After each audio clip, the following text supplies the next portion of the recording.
opinion, the treatment by hyaluronic acid is necessary in the earliest stage of pain. If the patient, if the athlete tells me something about joint disorder, about edema, we do our investigations, clinical investigations, ultrasound and MRI if possible, and then we start really early with our hyaluronic acid in overuse symptoms, just to make sure that the patient comes back to his sport really early.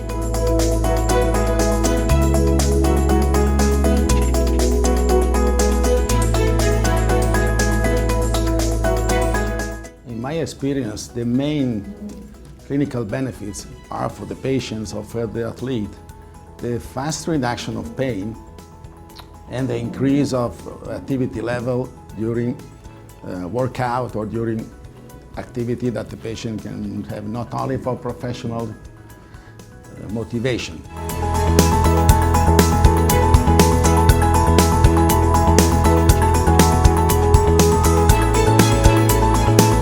Well, I could define the increase of overuse injuries not as huge, but as physiological according to the wider spreading of the athletic participation in the overall young population.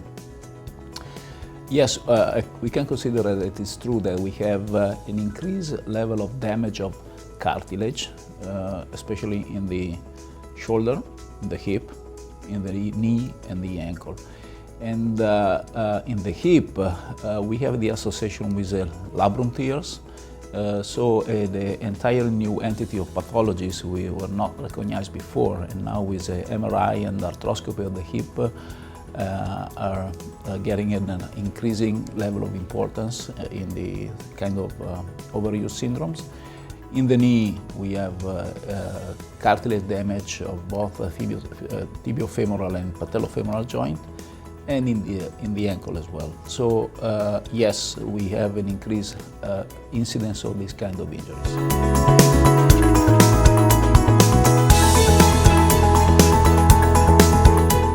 In my opinion, the treatment by hyaluronic acid is necessary in the earliest stage of pain.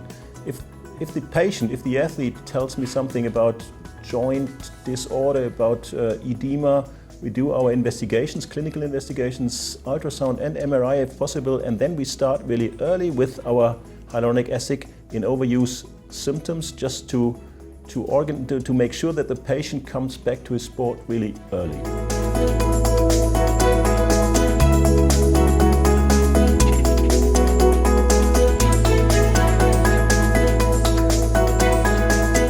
Well, being a doctor and according to the a good ethical behavior, I think that we should wait for early damage of the cartilage of the joint before starting the treatment with this kind of medical devices or substances. But it's true that if we are able to prevent the cartilage damage in these athletes, we will make a favor to these people. And so probably the ethical limitation could be enlarged, and we could also consider injecting this kind of substances to prevent the cartilage damage. And when this, probably when we have the demonstration of after an ankle sprain, after a knee sprain, of bone bruise with an MRI, because a bone bruise could be the very early step introducing the cartilage damage of the cartilage surface.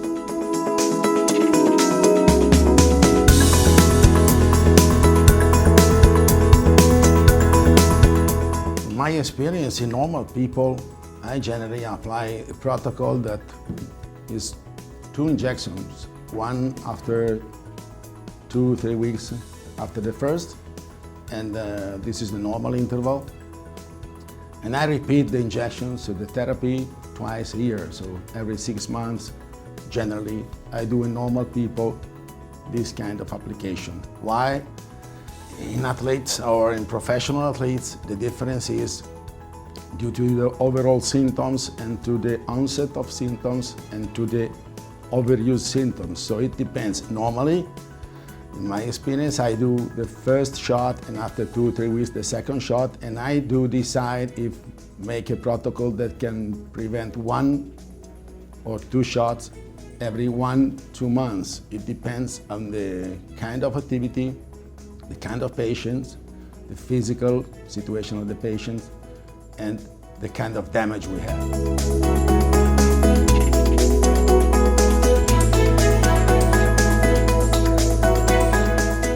To my experience, these overuse disorders disappear really fast after the beginning of our treatment, which makes us possible to bring the patient back to his training, and he can use his joint as before, and we prevent more damage in the joint when we start really early with our viscous supplementation with Hymovis.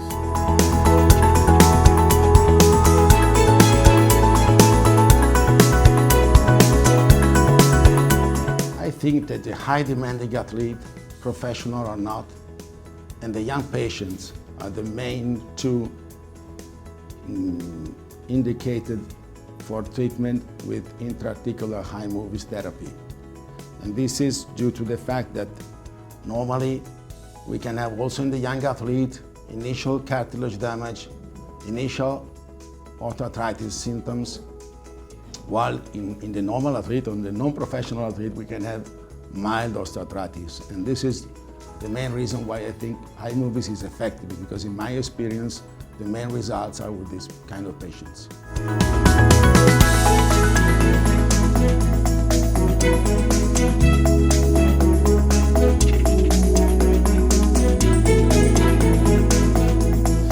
Well, I have not much experience in using Hymovis immediately after surgery, but there are papers demonstrating that Hymovis injected after meniscectomy will improve the general condition of the knee and the overall good feeling of the patient, as well as after ACL reconstruction, increasing the range of motion. So we are just at the very early stage of proving that this molecule could improve the post-operative rehabilitation and at the end the overall results after the surgery of the knee.